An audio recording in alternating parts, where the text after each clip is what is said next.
سوال یہ کیا گیا کہ اگر خدا کو عقل سے پہچانا جاتا تو اتنے سارے عاقل انسان اور سائنسدان ہیں جو بالآخر عقل رکھتے ہیں، وہ کیوں خدا کا انکار کرتے ہیں یا کسی اور خدا کو خدا مانتے ہیں؟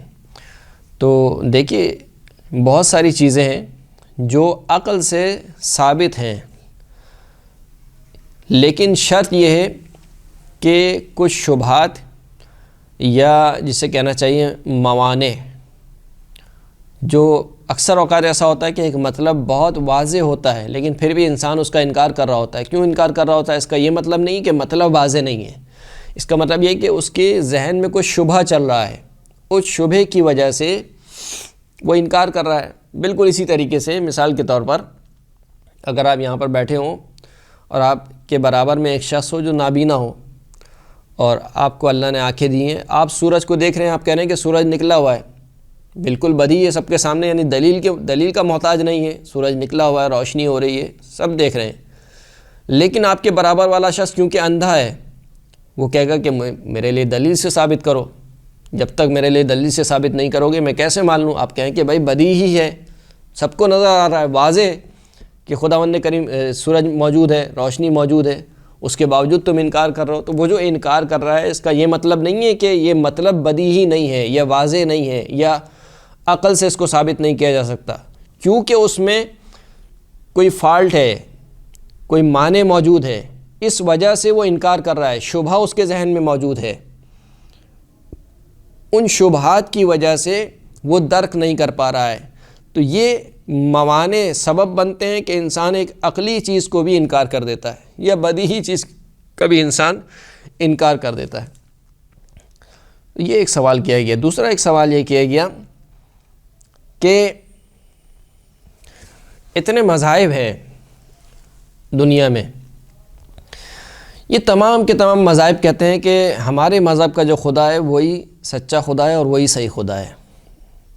ہندو کہتا ہے کہ میرا خدا صحیح ہے، مسلمان کہتا ہے میرا خدا صحیح ہے، یہودی کہتا ہے میرا خدا صحیح ہے، عیسائی کہتا ہے میرا خدا صحیح ہے، زرتش یا آتش پرست کہتے ہیں کہ ہمارا خدا صحیح ہے مثال کے طور پر۔ تو جتنے بھی ادیان ہیں گے وہ سب کے سب اس بات کا دعویٰ کرتے ہیں کہ ہم جس کو خدا مانتے ہیں وہی اصل خدا ہے۔ اب کیسے پتہ چلے کہ اصل خدا کیا ہے، کون سا خدا صحیح ہے؟ آیا جو ہندو جس خدا کو مانتا ہے وہ خدا صحیح ہے، عیسائی جس خدا کو مانتا ہے وہ خدا صحیح ہے، یہودی جس خدا کو مانتا ہے وہ خدا صحیح ہے، یا دوسرے اور مذاہب جس خدا کو مانتے ہیں؟ تو فیصلہ کیسے ہو کہ کس کا خدا صحیح ہے؟ قرآن مجید میں خدا کو جو پہچانوایا گیا ہے وہ دلیلوں سے زیادہ خدا کو خدائی کمال کے ذریعے سے پہچانوایا گیا ہے۔ یعنی کیا مطلب؟ یعنی پہلے آپ اپنے ذہن میں یہ واضح کیجئے کہ خدا کیسا ہونا چاہیے۔ آپ اپنے آپ سے سوال کیجئے کہ اگر کوئی خدا ہو تو کیسا ہونا چاہیے مثال کے طور پر۔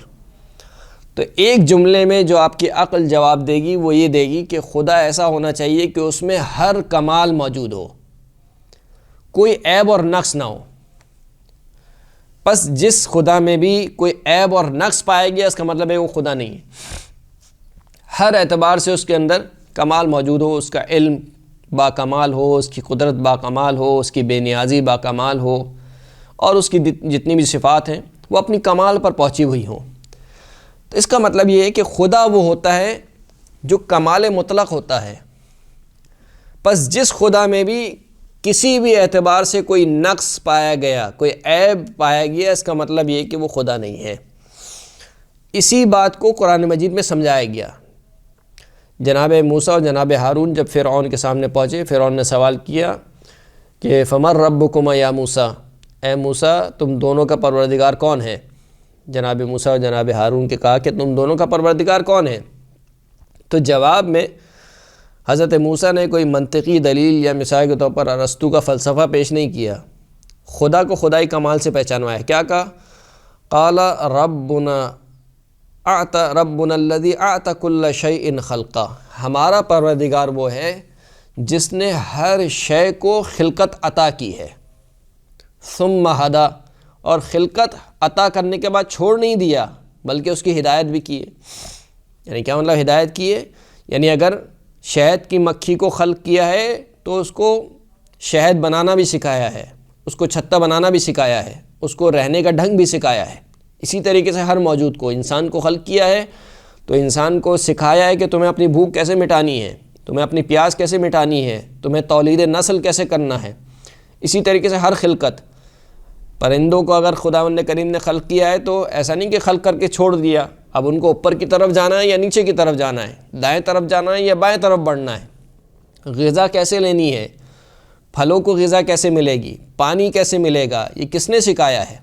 تو حضرت موسیٰ نے جو فرعون کے سامنے استدلال پیش کیا وہ خدائی کمال کے ذریعے سے پیش کیا۔ دیکھو خدا وہ ہے کہ جس میں یہ کمال پایا جاتا ہے کہ جو ہر شے کو خلقت عطا کرتا ہے اور خلقت عطا کرنے کے بعد اس کی ہدایت کرتا ہے۔ اگر تو اپنے آپ کو رب کہتا ہے تو کیا تو نے کوئی چیز کسی چیز کو خلق کیا ہے؟ یعنی اگر تیری کوئی مخلوق ہے تو بتا دے کہ میں نے فلاں چیز کو خلق کیا ہے۔ مثال کے طور پر کہے کہ مچھر کو خلق کیا ہے، جبکہ قرآن کہہ رہا ہے کہ اگر یہ سب کے سب جمع ہو جائیں تو مچھر تو دور کی بات ہے، مچھر کے پر کو بھی خلق نہیں کر سکتے۔ تو یہاں پر حضرت موسیٰ نے دلیل کے طور پر کیا پیش کیا؟ خدا کا کمال۔ دیکھو خدا وہ ہوتا ہے جو ہر چیز کو خلق کرنے والا ہوتا ہے۔ اسی طریقے سے حضرت ابراہیم کے قصے میں آپ کو ملتا ہے، نمرود کے سامنے حضرت ابراہیم نے کیا کہا؟ جناب ابراہیم کے بارے میں ملتا ہے کہ نمرود کے سامنے جناب ابراہیم نے کہا کہ خداوند کریم جناب ابراہیم کا قصہ نقل کرتا ہے کہ الم تر الی الذی حاج ابراہیم فی ربہ ان آتاہ اللہ الملک، کیا تم نے نہیں دیکھا اس شخص کو جو ابراہیم سے اس کے پروردگار کے بارے میں لڑ جھگڑ رہا تھا؟ اچھا، لڑ جھگڑ کیوں رہا تھا؟ ان آتاہ اللہ الملک، کیونکہ اللہ نے اس کو ملک عطا کیا تھا، بادشاہت عطا کی تھی۔ جب بادشاہت انسان کرسی پہ بیٹھتا ہے تو اپنے آپ کو رب سمجھنے لگتا ہے، خدا سمجھنے لگتا ہے۔ تو کیونکہ کرسی کا نشہ تھا، بادشاہت کا نشہ تھا، لہٰذا اپنے آپ کو پروردگار کہا اور جناب ابراہیم سے لڑنے لگا کہ میں پروردگار ہوں۔ تو اذ قال ابراہیم ربی الذی یحیی و یمیت، حضرت ابراہیم نے کہا کہ میرا پروردگار وہ ہے جو زندہ کرتا ہے اور مارتا ہے۔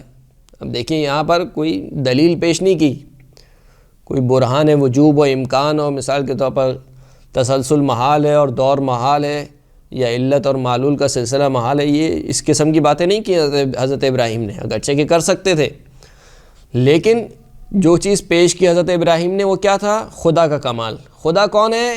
جو زندہ کرتا ہے، مارتا ہے۔ اچھا، وہ بھی نمرود تھا، اتنی جلدی کیسے قانع ہو جاتا؟ تو اس نے کہا کہ انا احیی و امیت، اس میں کون سی بڑی بات ہے، میں بھی زندہ کرتا ہوں، میں بھی مارتا ہوں۔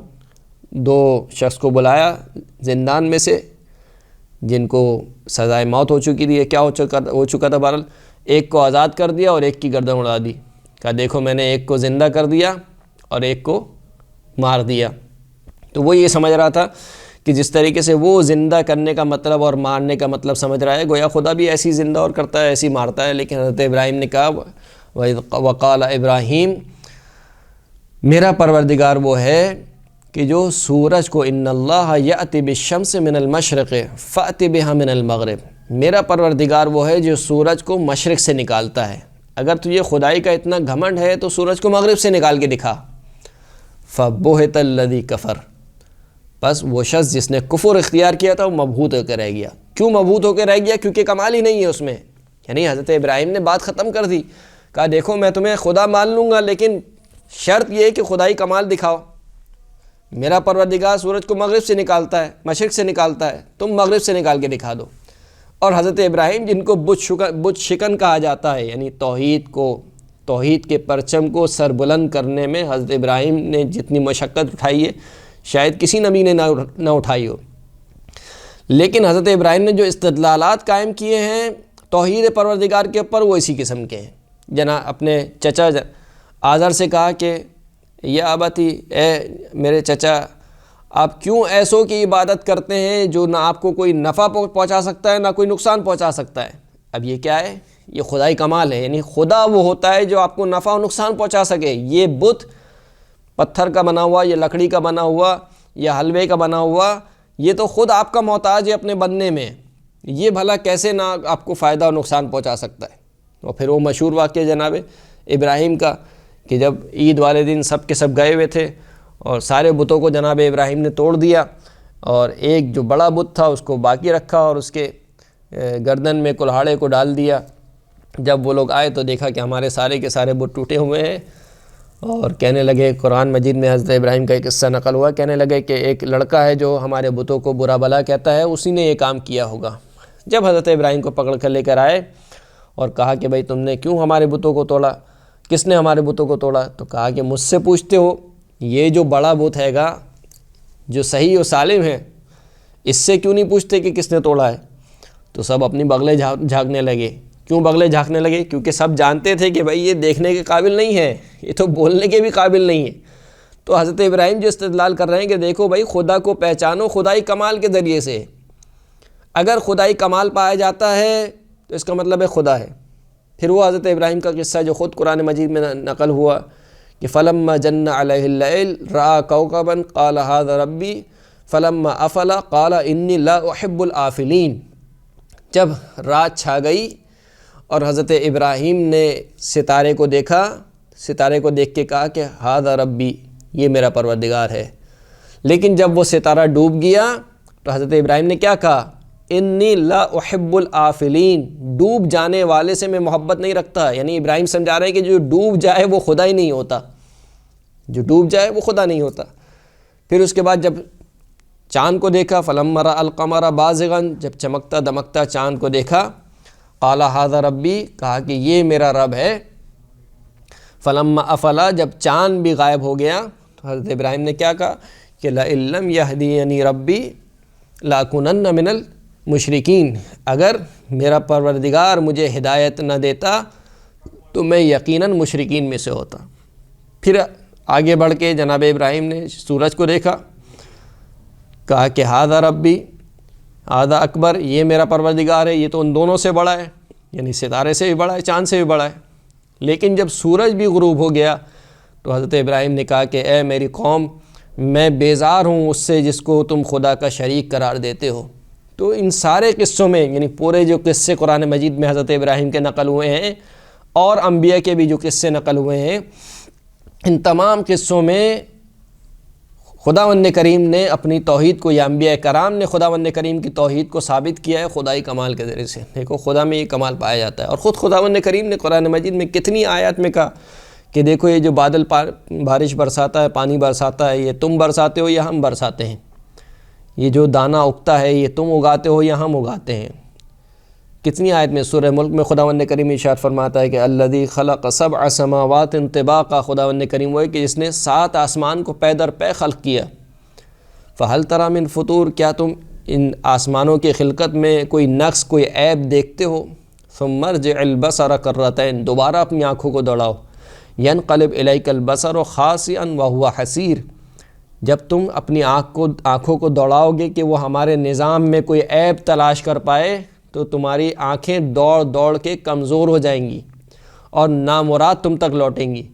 یعنی تم اگر اتنا عیب تلاش کرنا چاہو کسی بھی ایک نظام میں تو کوئی عیب تلاش نہیں کر سکتے۔